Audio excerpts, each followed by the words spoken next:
Bana, watu wamekuwa wakijiuliza mara nyingi kwamba namna gani mtu anaweza akapata muscles, akajenga misuli.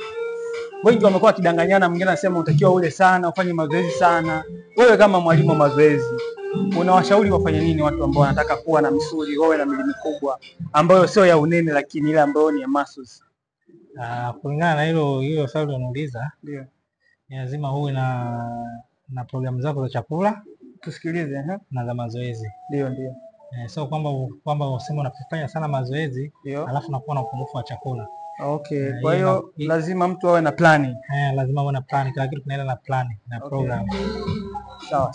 Kwa mtu anayetaka kuongeza maso, lazima atakula wingi wa protein alafu anafanya mazoezi. Na sio kwamba mpaka chakula aina fulani asipatikane nazo. Kwa mfano carbohydrates.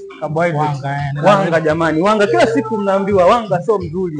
Epuka wanga sana, tumia kiasi kama unataka uwe na misuli. Mwalimu amesema mtumie sana protein. Ndio. Kwa sababu wanga pia ni muhimu, lakini sio sana vile, kwa sababu ile pia inakupa nguvu ya kufanya mazoezi. Wewe struggle sana kwenye protein kwa protein. Sawa. Maana kila chakula kina kazi yake mwilini. Okay. Kila chakula kina kazi yake mwilini. Hiyo zingatia. Fanya mazoezi, jenga afya yako. Bwana Dula, shukrani sana bwana. Karibu sana. Karibuni mazoezi. SSF Gym.